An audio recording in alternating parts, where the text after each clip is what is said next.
everyone, it's Moose, and thank you so much for joining me back here. Today we're going to do a book review video, which I don't do enough of. Today we're going to talk about A Curse So Dark and Lonely by Brigid Kemmerer. Her last name gets me every time. I read this book last month in September and was pleasantly surprised by it. This was my second attempt at reading this. I started it like 2 years ago. Sorry, I can't breathe. And I only made it about 30 pages into it the first time, and then I DNF'd it. I think I just started reading other things that I was more interested in, so I never finished it. But I did finish it this time and was pleasantly surprised. So today we're going to talk about it. First off, let's kind of go over plot elements, storyline, that kind of stuff. This is a Beauty and the Beast retelling, and I think it does a pretty good job at being a Beauty and the Beast retelling. It's fairly accurate, I would say, in terms of the big things that in my head a book needs to hit to be a Beauty and the Beast retelling. In this one, the father is gone. He's gone in a different way than in the original one, of course.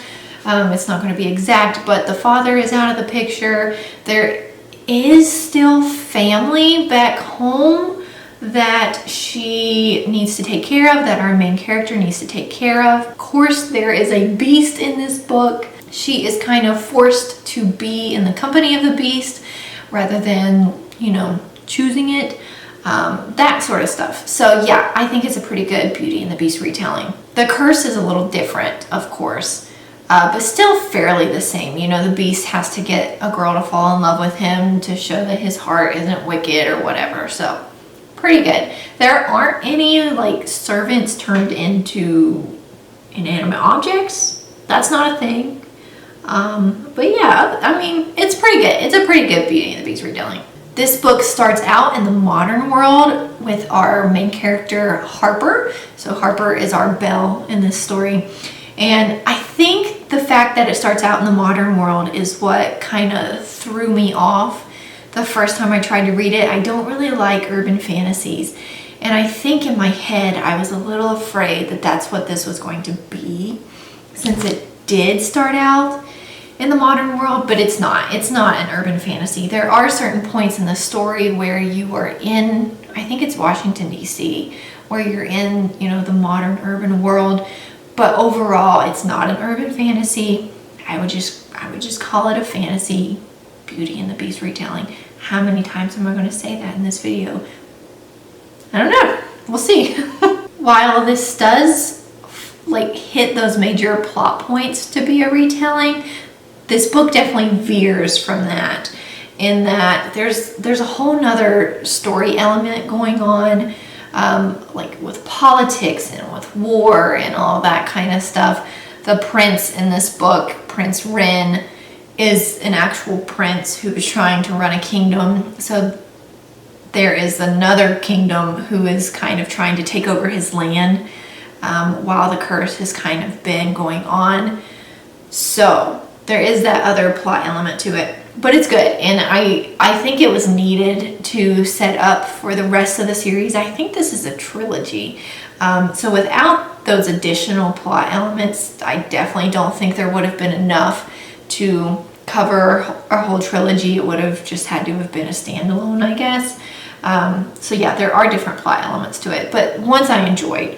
I personally like political strife and that kind of stuff in my fantasies, so I like that part. I will say the beast part of this book was one of the most interesting retelling aspects I've ever found in a Beauty and the Beast retelling. I've read quite a few Beauty and the Beast retellings, and I like the beast in this one probably the most, I would say. Of what's coming to mind, I like this one the most. I thought it was super interesting, the way the beast happened, because he's not, I don't want to spoil it, but our Prince Rin, is not a beast when Harper first meets him.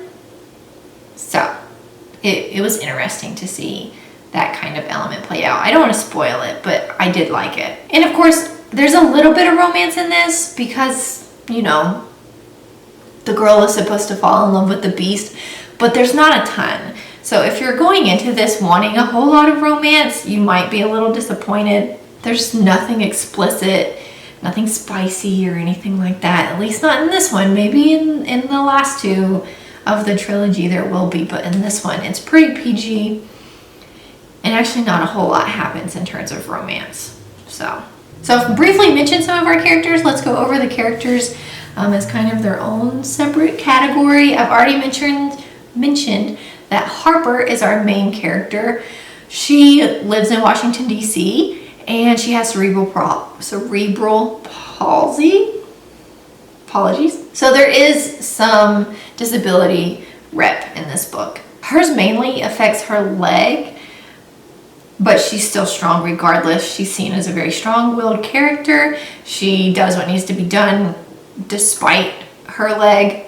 There are many instances in which she pushes herself through whatever it is that she's facing at the time. And in terms of this whole scale, it's not one of those deals where it's just mentioned at the beginning of the story and then never mentioned again. It's repeatedly brought up, which I liked and I appreciated. So it's not like it's just mentioned for the sake of throwing the representation into the book. I think she did a fairly decent job at keeping it continual throughout the book. I will say I liked her character a lot better as the plot progressed. At the beginning, I don't want to say she got on my nerves a little bit, but like I say, I was a little thrown off because it starts in the urban world anyways, and I didn't want like an urban main character. So I did find that I liked her character a lot more as the story progressed.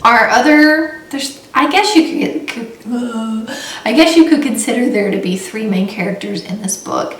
The one I've already mentioned is Prince Ren, which is our prince/beast character in this book. I really liked him. I thought he was really enjoyable.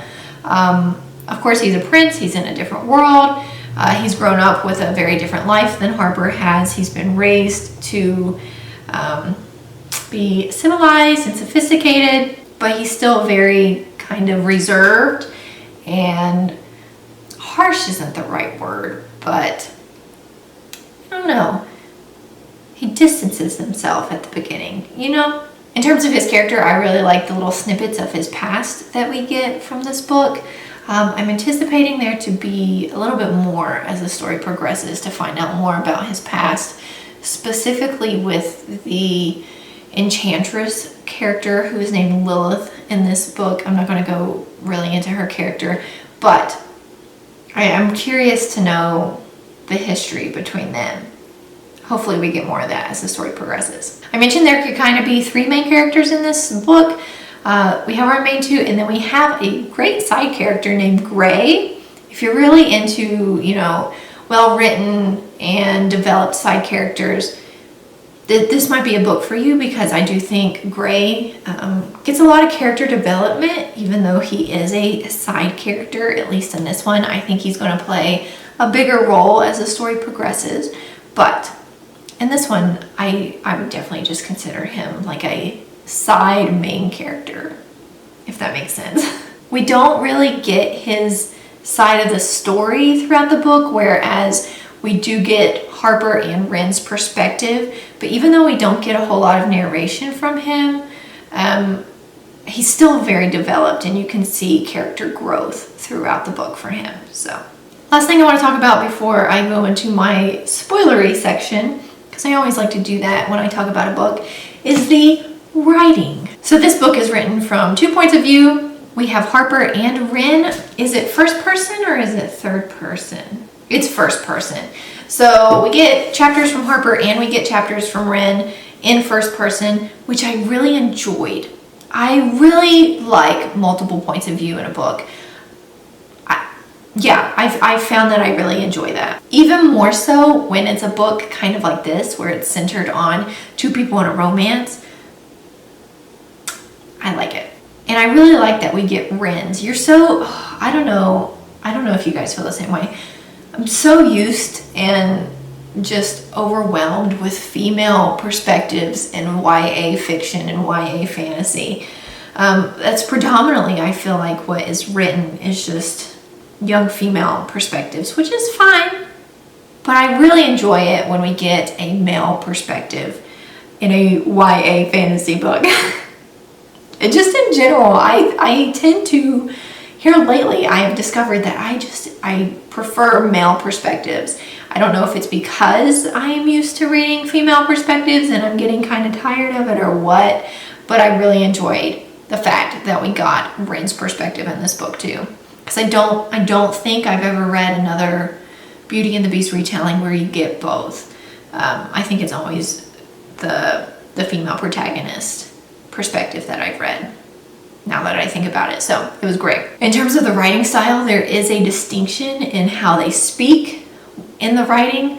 It's not huge, but Ren does use a little more eloquent vocabulary compared to Harper. Like I say, Harper is from DC. She's part of the urban world. Ren has grown up in a royal family, you know, so he's a little more sophisticated and a little more proper. So there is that distinction in the writing as well, which I appreciated. Again, not very distinct, but if you look and pay attention, it's there, which I appreciated. The writing was also well paced. I never really found myself getting bored. Things are constantly happening. There is, should I say action? There's a little bit of fighting. Like I said at the beginning, there is like a war element to this. But I wouldn't say there's a ton of fighting, but there is a lot of climactic moments. Climatic moments? Anyways, there's a lot of things that happen that kind of keeps this story interesting. Lastly, I just want to briefly mention that the world building is fine. It's nothing extravagant. It is a fantasy book, so there has to be a little bit, you know. Is there a map in this? I kind of don't think so. Oh, I'm wrong. There is a map. There is a map. So yeah, you know, it's fine. The world building is fine. You don't get a whole lot of like cultural stuff or anything like that. It's more so just location type stuff. But overall, it's fine. Nothing to write home about. So yeah, this was, I thoroughly enjoyed this. It was a really good Beauty and the Beast retelling. Again, though, it's not a standalone. So if you're looking for a standalone retelling, this is not the one for you. It's not the one for you. But if you don't care that it's a series, I definitely recommend it. This is the end of my spoiler-free section of this video, because there is one thing specifically I want to talk about that is a bit of a spoiler that I just want to briefly mention. So, if you don't want spoilers, that's it. Thank you guys for watching this video. I hope it helped. I hope it helped you kind of determine a little bit more if you want to read this or if it's just not for you and you want to skip it and pass on it.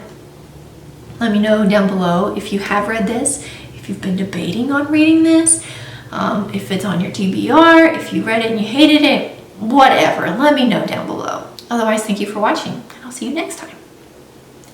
If you're still here and you don't care about spoilers, I want to talk about Grey for a minute. Okay, I paused to give people just additional time, right? I liked Grey. Excellent side character. I have to say, I was a little shocked by the ending. I did not see that coming, that Grey, one, is not only heir to the throne, but also Ren's half-brother, if I'm following correctly, right? Yeah, I don't know. I'm a little shocked by that. I didn't see it coming. And I'm not entirely sure why he wants to be so secretive about it. I don't know why he chooses to hide when he gets back to their world after he kills Lilith. I kind of don't think she's dead. I don't know. I don't know why he wants to hide unless he's just afraid that Ren will follow through, you know, and actually kill him because Ren is on the throne. I don't know. I feel like the relationship, Ren wouldn't do that. And I don't really feel like Grey wants the throne. I feel like Grey would just be like, yeah, dude, you can keep it. I don't want it.